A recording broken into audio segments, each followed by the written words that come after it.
Bismillahirrahmanirrahim.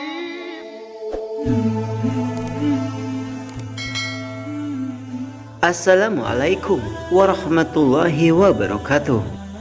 Sudah menjadi suratan takdir bahwa iblis merupakan musuh yang nyata bagi umat manusia. Sepanjang sisa hidupnya iblis, dia sudah bersumpah akan berusaha untuk menyesatkan anak cucu Adam agar mau menjadi pengikutnya.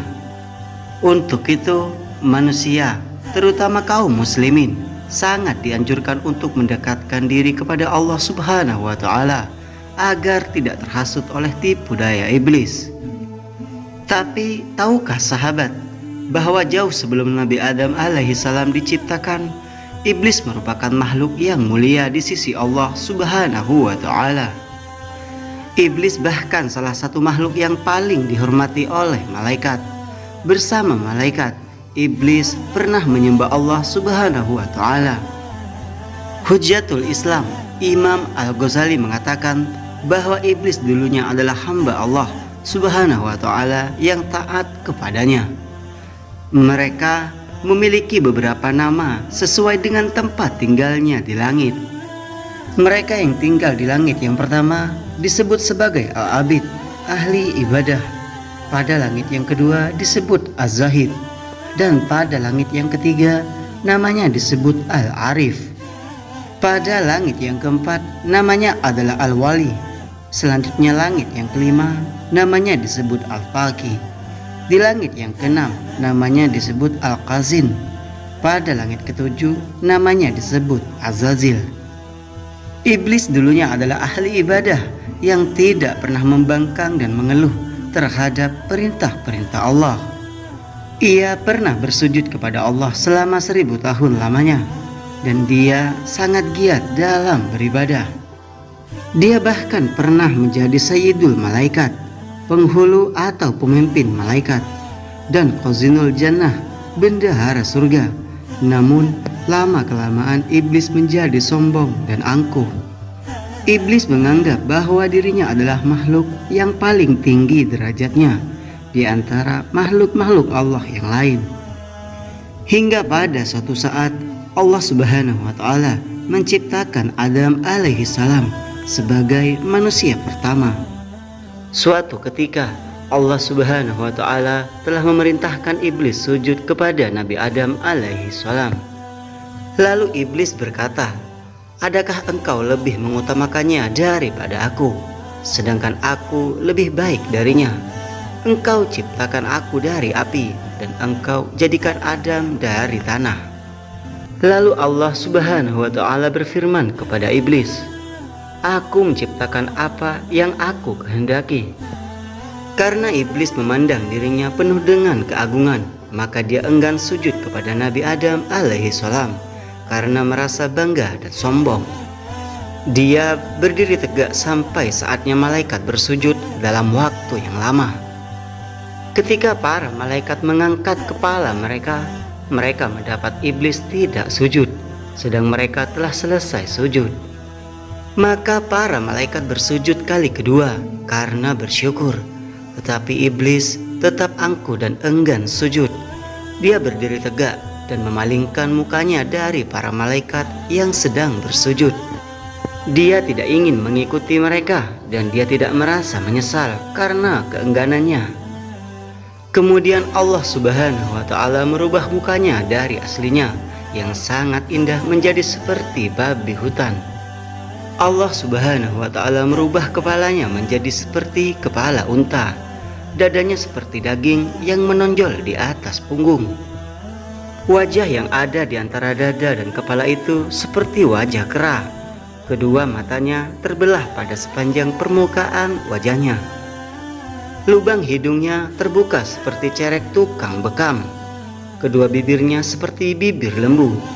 Taringnya keluar seperti taring babi hutan, dan janggutnya terdapat sebanyak 7 helai. Setelah itu Allah mengusirnya dari surga, bahkan dari langit, dari bumi, dan ke beberapa jazirah. Dia tidak akan masuk ke bumi melainkan dengan cara sembunyi-sembunyi.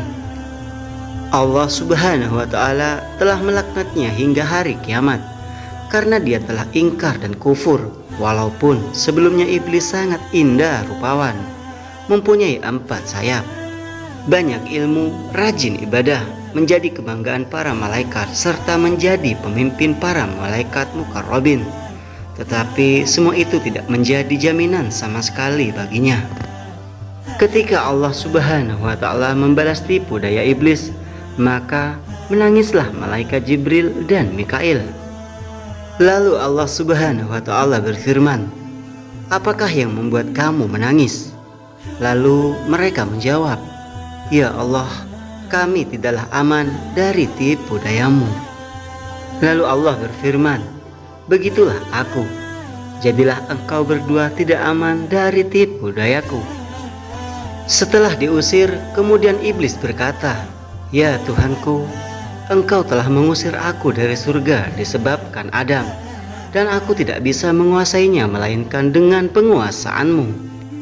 Lalu Allah berfirman, "Engkau akan dikuasakan atas dia, yakni atas anak cucunya, kecuali para nabi, sebab para nabi adalah maksum."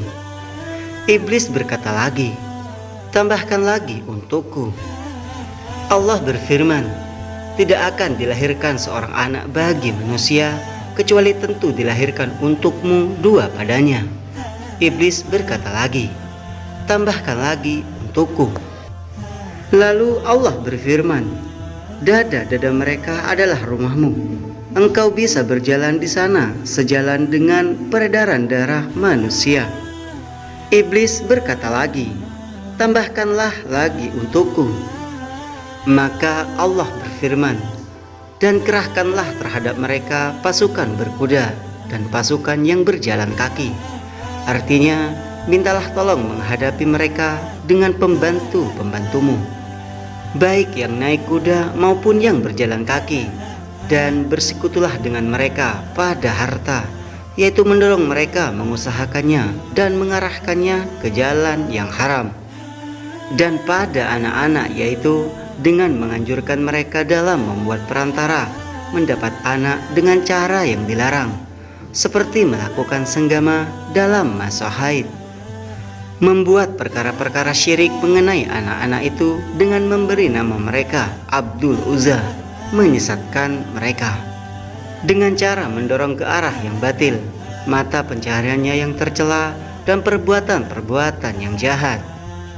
Semua ini juga disebutkan dalam surah Al-Isra ayat 64 yang artinya, "Tipu perdayakanlah siapa saja di antara mereka yang engkau sanggup dengan suaramu.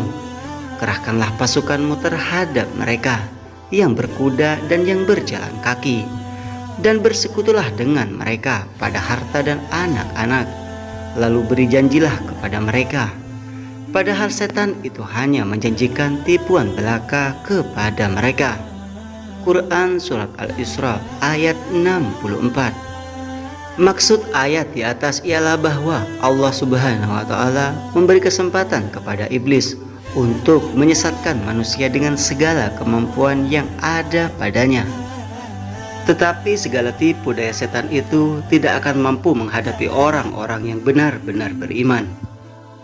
Dari kisah ini kita bisa mendapatkan satu pelajaran penting, bahwa iblis yang dulunya merupakan ahli ibadah sekalipun bisa menjadi makhluk yang dilaknat oleh Allah Subhanahu wa Ta'ala karena kesombongannya. Oleh karena itu, sudah semestinya kita sebagai orang yang beriman hendaknya menjauhi sifat-sifat iblis seperti sombong, angkuh, iri, dengki, dan yang lainnya, agar dijauhkan dari laknat Allah Subhanahu wa Ta'ala.